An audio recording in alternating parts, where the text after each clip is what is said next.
નમસ્તે વિદ્યાર્થી મિત્રો, દ્રષ્ટિ એજ્યુકેશન ચેનલમાં આપનું હાર્દિક સ્વાગત છે। દ્રષ્ટિ એજ્યુકેશન ચેનલમાં આજે આપણે ગણિત વિષયમાં સ્થાન કિંમત, દાર્શનિક કિંમત તેમજ તેને અનુલક્ષીને બીજા પ્રશ્નો વિશે માહિતી મેળવીશું। તેમજ બીજા જે પ્રશ્નો પૂછાઈ એવા છે નવા જવાહર નવોદય હોય તો એવી પરીક્ષાને અનુલક્ષીને જે પ્રશ્નો પૂછાય છે તેના વિશે આજે આપણે માહિતી મેળવીશું। એ પહેલા આપણે હજુ જો કોઈ ચેનલને સબસ્ક્રાઇબ ના કરી હોય તેને સબસ્ક્રાઇબ કરી દેશો। તો આપણે શરૂઆત કરીએ છીએ આજનો ટોપિક સ્થાન કિંમત અને દાર્શનિક કિંમત। ટોપિકની શરૂઆત કરીએ તે પહેલા આપણે દરેક સૌ સંખ્યાઓથી પરિચિત હશું। સંખ્યા એટલે કે શું? કે શરૂઆતથી આપણે ગણિત વિષયની શરૂઆત કરી તો પહેલા દિવસે આપણે ધોરણ 1 માં એકડીથી શરૂઆત કરી હતી, જેની શરૂઆત 1 થી થાય છે। જેમાં આપણે એકડીની શરૂઆત કરીએ તો 1 2 3 4 5 6 7 8 9 10 11 12 13 14 એવી રીતના 100 200 1000 સુધીની આપણે સંખ્યાથી પરિચિત છીએ।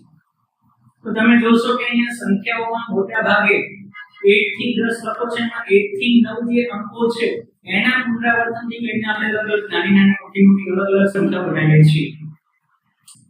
આ જે અહીંયા સંખ્યા લખી છે અહીંયા 1 થી 10 સુધીની, એમાં તમે જે 1 છે અને જે 1 નો જે દેખાય છે એને નામ આપ્યું છે આપણે અંક। 2 પણ એક અંક છે।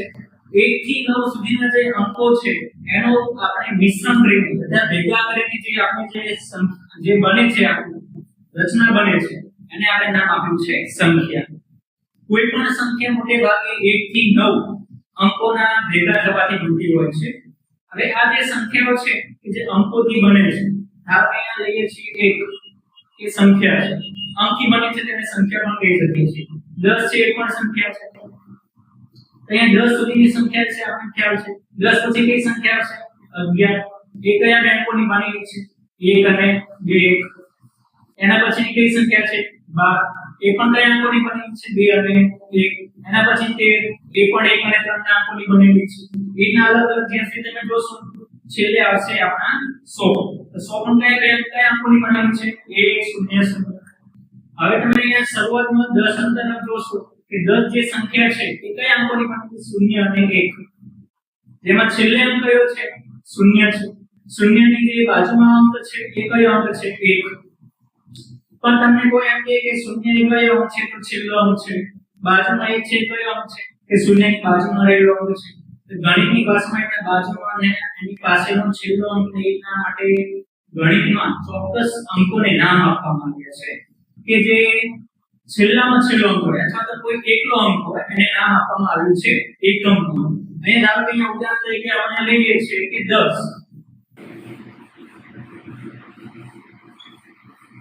માં જે છેલ્લામાં છેલ્લો અંક છે જેને નામ આપવામાં આવ્યું છે એકમ અંક। કેવી રીતે યાદ રાખીશું? છેલ્લે રહી ગયો છે એકલો, તેને નામ આપ્યું છે એકમ અંક।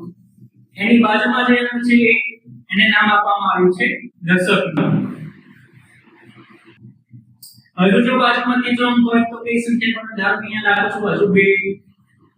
હવે જે સંખ્યા બને છે 210। 210 માં જે 2 છે એને કયો અંક કહેવામાં આવે છે? તો એકમ, દશક, સો। એના વિશે આપ સૌ પરિચિત હશો। તો એકમનો, દશકનો, સોનો જે ત્રીજા નંબરનો અંક છે, સો એના વિશે આગળ પણ બીજા અંકો હોઈ શકે છે 4 અંકના, તો આપણે જોઈએ છીએ આ બે ની બાજુમાં 3 અંકવામાં આવે કયા નંબરનો અંક છે? છેલ્લેથી પહેલા, બીજા, ત્રીજા અને ચોથા નંબર। તો છેલ્લેથી જે ચોથા નંબરનો અંક છે એ 3 છે। 3 ને પણ નામ આપવામાં આવ્યું છે કયો અંક? તો 1000 નો અંક।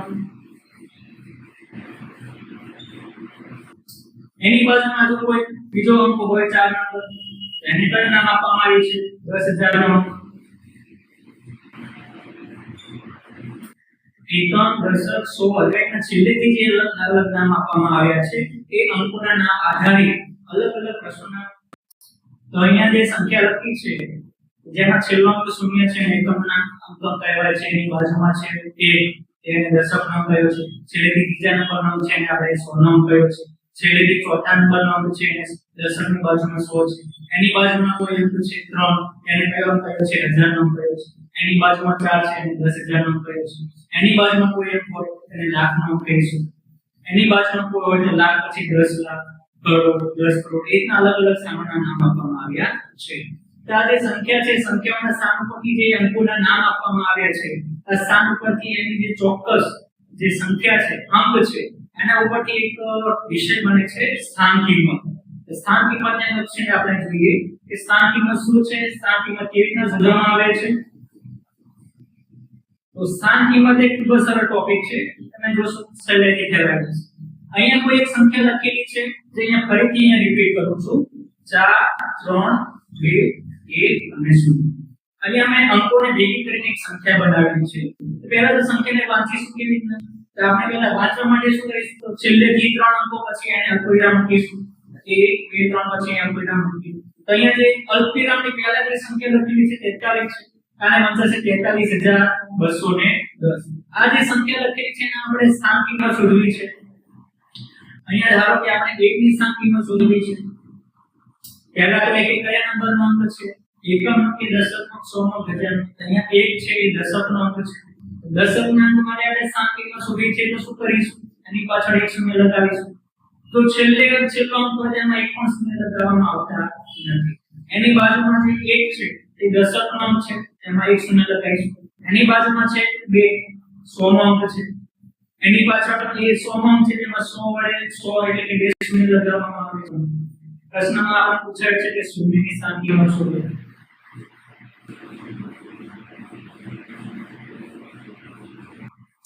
શૂન્યની પાછળ કોઈ અંક બીજું આપેલું છે? અહીંયા કોઈ છે નહીં. તો શૂન્યની પાછળ કોઈ શૂન્ય લગાવવાનું નથી, એટલે શૂન્ય એ જ આપણી શૂન્યની સ્થાન કિંમત છે. બીજા નંબરમાં આપણને પૂછાય છે કે ચલો 1 ની સ્થાન કિંમત શોધો. 1 ની સ્થાન કિંમત કેવી રીતના આવશે? 1 ની પાછળ કેટલા અંકો છે? 1 છે. દેખાય છે અહીંયા શૂન્ય ભાઈ. 1 ની પાછળ 1 અંક છે, તો 1 ની પાછળ આપણે એક શૂન્ય લગાવીશું. તો 1 ની સ્થાન કિંમત આપણે જવાબ આવે છે 10. ત્યારબાદ આપણે જોઈએ છીએ કે 2 ની સ્થાન કિંમત. 2 ની સ્થાન કિંમત શોધવા માટે તમે પણ જોઈ શકો છો કે 2 ની સ્થાન કિંમતમાં 2 ની પાછળ કેટલા અંકો આપેલા છે? 2 ની પાછળ અહીંયા 1 અને 0 બે અંકો આપેલા છે. આજે આપણે 2 ની પાછળ 2 શૂન્ય લગાવીશું. 2 ની સ્થાન કિંમત મળે છે 200.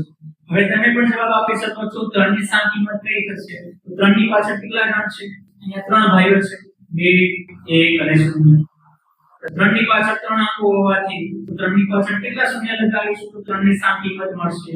3 ની પાછળ 3 જણા છે, તો 3 ની પાછળ 3 શૂન્ય લગાવવાથી આપણે 3 ની સ્થાન કિંમત મળે છે. તો 3 ની સ્થાન કિંમત આપણને કેટલી મળે છે? તો 3 ની આપણે સ્થાન કિંમત મળે છે 3000.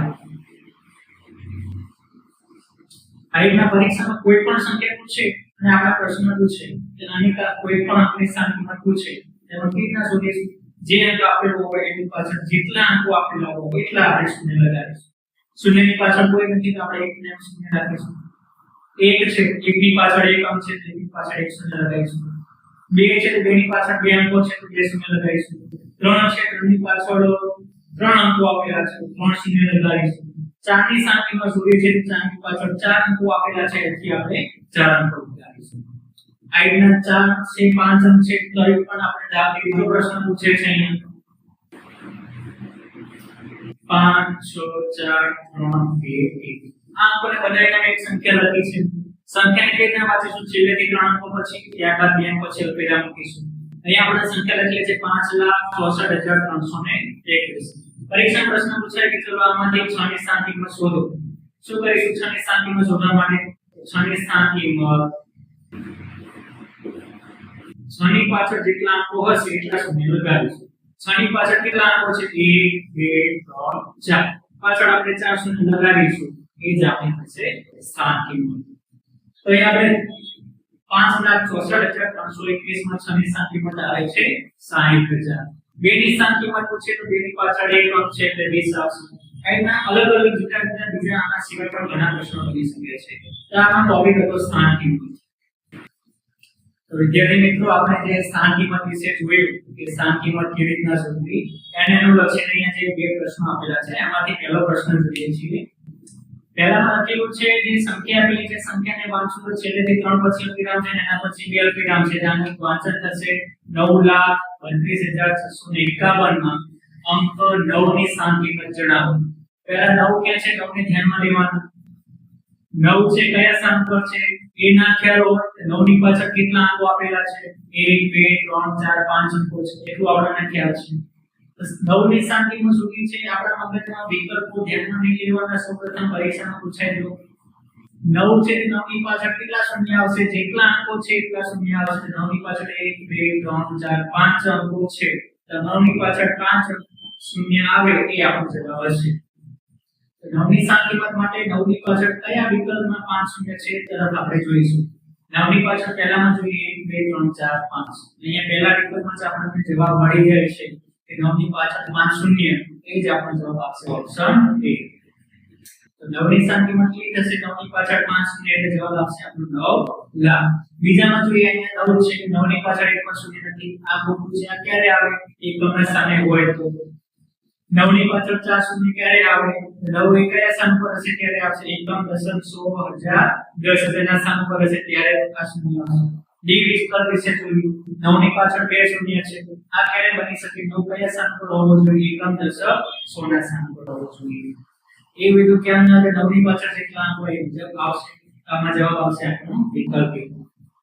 બીજો પ્રશ્ન છે છેલ્લા 3 નંબર છે અલ્પવિરામ ત્યારબાદ લખેલા છે 12 તો કઈ સંખ્યા લખેલી છે અહીંયા 12937 સંખ્યાની શતકના અંકની સ્થાન કિંમત શોધો. અહીંયા કોઈ અંક આપેલો નથી પણ આપણને અંકનું નામ આપેલું છે કયો અંક છે શતકનો. શતકનો અંકોને કહીશું છેલ્લેથી શરૂઆત કરીશું એકમ દશક 100 અહીંયા 100 નો શતકનો અંક કયો બને છે 9 તો 9 ની સ્થાન કિંમત આપણે શોધવાની છે. તો 9 ની સ્થાન કિંમત શું બનશે દરેકને ખ્યાલ છે અંક હોય અંકની પાછળ કેટલા અંક આપેલા છે એના શું કેટલા શૂન્ય લગાવીશું 9 ની પાછળ અહીંયા બે અંકો આપેલા છે તો 9 ની લખી પાછળ બે શૂન્ય લગાડી દઈશું તો 9 ની પાછળ બે શૂન્ય જવાબ આવશે 900 જવાબ આવશે. હવે આપણે વિકલ્પમાં 900 ને શોધીશું અહીંયા 90 છે જવાબ નહીં આવે. બીજા નંબરમાં 9 ની પાછળ 3 શૂન્ય છે એ પણ આપણો જવાબ નહીં આવે. અહીંયા તમે જોઈ શકો છો સીમા 9 ની પાછળ બે શૂન્ય છે જેથી આપણો જવાબ આવશે વિકલ્પ સી. અહીંયા તો પાછળ 4 અંકો છે એ પણ નહીં આવે. 9 માં પાછળ બે અંકો છે આપણો જવાબ આવશે વિકલ્પ સી. ટૂંકમાં સ્થાન કિંમતમાં જેટલા જે પણ અંકની સ્થાન કિંમત શોધવી હોય એ અંકની પાછળ જેટલા પણ અંકો હોય એટલા શૂન્ય લગાવી દેતા જે સંખ્યા બને છે એ આપણો બને છે અંકની સ્થાન કિંમત. આશા રાખું છું દરેકને પ્રશ્નોમાં ખ્યાલ આવ્યો હશે.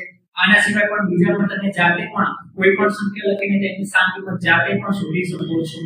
આ રીતે તમે ઘરે બીજી સ્થાન કિંમત શોધવાનો પ્રયત્ન કરશો. શરૂઆત કરીએ છીએ આજનો આપણો ટોપિક દાર્શનિક કિંમત. દાર્શનિક કિંમત કોને કહીશું તો આપણને કોઈ પણ સંખ્યા આપેલી હશે પરીક્ષામાં પહેલા ઉદાહરણ દ્વારા સમજીએ પછી એને આપણે વ્યાખ્યાથી સમજીએ. ધારો કે કોઈ પણ એક સંખ્યા આપેલી છે 2450. આ સંખ્યા આપણે પરીક્ષામાં પૂછે કે 4 ની દાર્શનિક કિંમત જણાવો. 4 ની દાર્શનિક કિંમત એટલે શું 4 જે સંખ્યા દેખાય છે એ તમને જોવા મળે છે 4 એની એ થશે તેની તમારી દાર્શનિક કિંમત.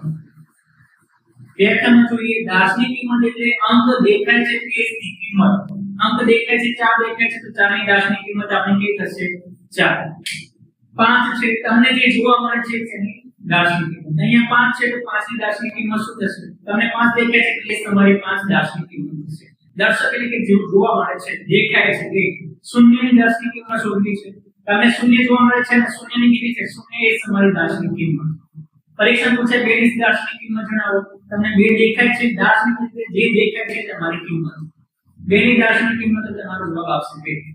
4 ની દાર્શનિક કિંમત જવાબ આવશે તમારો 4. 5 ની દાર્શનિક કિંમત તમારો જવાબ આવશે 5. ટૂંકમાં દાર્શનિક કિંમત એટલે તમને જે અંક દેખાય છે એ તમારી દાર્શનિક કિંમત. તો અહીંયા તમારા પ્રશ્નમાં પૂછે કે 2450 માં 5 ની દાર્શનિક કિંમત જણાવો.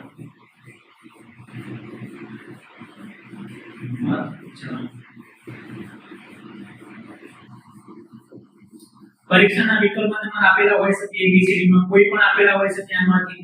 ABCD માં ઓપ્શન આપેલા હોય 2 4 5 અને 0.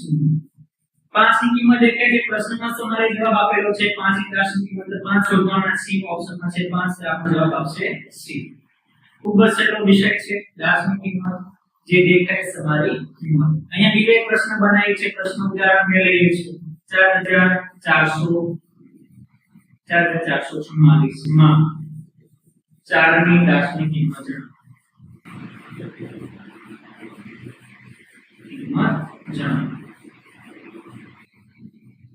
સાહેબ આમાં તો 4 સોળા છે, આમાંથી કેવી રીતના શોધવું દાસની કિંમત?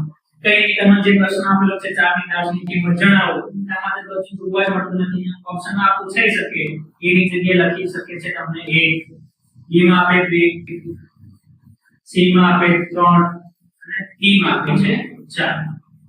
તમને ખ્યાલ છે દાસની કિંમત કેવી જોવા મળે છે? પ્રશ્ન તો કોનો માંગે છે 4 ની દાસની કિંમત? જે 4 એ આપણો જવાબ, 4 એ આપણી દાસની કિંમત છે. આશા રાખું છું દરેકને ખ્યાલ આવી ગયો છે દાસની કિંમત. ફરી એકવાર દાસની કિંમત કોને કહીશું? આપેલી સંખ્યામાં જે અંકની સ્થાન કિંમત, જે અંકની તમારે દાસની કિંમત શોધવાની હશે એ જ તમારો જવાબ આવશે. 5 ની દાસની કિંમત 5, અહીંયા આપણે જોયું 4 માં 4 ની દાસની કિંમત જવાબ આવશે 4. સબ્જેક્ટની સમસ્યા ઉપરથી તમને આવા બીજા કોઈ પણ પ્રશ્નો જાતે બનાવીને પણ તમે પૂછી શકે છે. તો હવે મિત્રો આપણે જે સ્થાન કિંમત અને દાસની કિંમત વિશે જે ભણ્યા એટલે એનો લક્ષ્ય પરીક્ષામાં ખૂબ જ આઈએમપી પ્રશ્નો પૂછાતા હોય છે, જેમાંથી કેવી રીતના પ્રશ્નો પૂછે છે એના વિશે આપણે જોઈ લઈએ. પ્રશ્નમાં કહ્યું છે કે અહીંયા જે એક સંખ્યા આપેલી છે 86,74,931 માં 4 ની સ્થાન કિંમત અને દાસની કિંમત વચ્ચેનો તફાવત કેટલો છે? પરીક્ષામાં કોઈ પણ પ્રશ્ન પૂછે એની પહેલા સૌપ્રથમ આપણે ધ્યાનપૂર્વક એને સમજીશું પ્રશ્ન શું કહેવા માંગે છે. અહીંયા પ્રશ્નમાં એક સંખ્યા આપેલી છે જેમાં 4 ની સ્થાન કિંમત અને દાસની કિંમત વચ્ચેનો તફાવત શોધવાનો છે. તો આપણે સમજીએ કે 4 ની સ્થાન કિંમત આપણે જોઈએ તો પહેલા 4 ક્યાં કયા સ્થાન પર છે? એકમ, દશક, સો અને હજાર. તો 4 ની સ્થાન કિંમત આપણે પહેલા શોધીશું. 4 ની સ્થાન કિંમત કેવી થશે કે 4 ની પાછળ જેટલા પણ અંકો હોય એટલા આપણે પાછળ શોધીને લગાવી દઈશું. પહેલા સૌપ્રથમ 4 ની સ્થાન કિંમત માટે 4 લખીશું અને ત્યારબાદ 4 ની પાછળ 3 અંકો છે એટલે આપણે 4 ની પાછળ 3 શોધીને લગાવી દઈશું. 4 ની સ્થાન કિંમત બની જાય છે 4000. ત્યારબાદ એવું છે કે દાસની કિંમત. દાસની કિંમત કેવી થશે? આપણે જોયું કે 4 ની દાસની કિંમત એટલે શું? કે જોવા મળે છે એ આપણી સંખ્યા 4 છે એની દાસની કિંમત શું થશે? તો 4 ના 4. પ્રશ્નમાં પૂછ્યું છે કિંમત વચ્ચેનો તફાવત શોધો. તફાવત એટલે શું? તફાવત એટલે કે બંને સંખ્યાઓની બાદબાકી. આપણે અહીંયા તફાવત શોધવો છે તો 4000 અને 4 દાસની કિંમત વચ્ચેનો તફાવત શોધવાનો. 4000 માંથી 4 બાદ કરીશું કેટલા થશે? દરેકને ખ્યાલ થશે. આમાં જવાબ આવશે આપણો 3996. 4000 માંથી 4 બાદ કરતા જે આપણો જવાબ આવે છે તફાવત એ છે આપણો જવાબ. જોઈ લો આમાંથી જે વિકલ્પમાં હોય એ આપણો વિકલ્પ સાચો બનશે. 3996 કયા વિકલ્પમાં જોવા મળે છે? અહીંયા સી. સી આપણો સાચો જવાબ છે. ફરીથી વિકલ્પમાં કેવી રીતના કરવાનું? પહેલા આપેલો છે કે કોઈ પણ સંખ્યા હશે, સંખ્યાની સ્થાન કિંમત અને દાસની કિંમત જરૂરી નથી કે 4 પણ હોઈ શકે, કોઈ પણ સંખ્યા આપેલી હોય. પહેલા સ્થાન કિંમત છે તો 4 ની સ્થાન કિંમત એટલે 4 ની પાછળ જેટલા અંકો છે એટલા શૂન્ય લગાવી દઈશું. ત્યારબાદ દાસની કિંમત એટલે કે તમને જેની દાસની કિંમત હોય એટલે સંખ્યાને લખી દેવાનું. ત્યારબાદ શું કરવાનું કીધું છે? તફાવત એટલે સ્થાન કિંમત અને દાસની કિંમત જે મળે છે એની બાદબાકી કરીશું. બાદબાકીમાં આપણને જે જવાબ મળે છે એ જ આપણો હશે પ્રશ્નનો જવાબ. ઓકે, આ સિવાય પણ બીજા પ્રશ્નો બની શકે છે જે તમે વિશેષ સાહિત્યની મદદથી બીજા પ્રશ્નોનો હલ કરી શકો છો. કોઈ પણ પ્રશ્ન વિકલ્પોમાં કોમેન્ટમાં પણ તમે તમારો મંતવ્ય જણાવી શકો છો.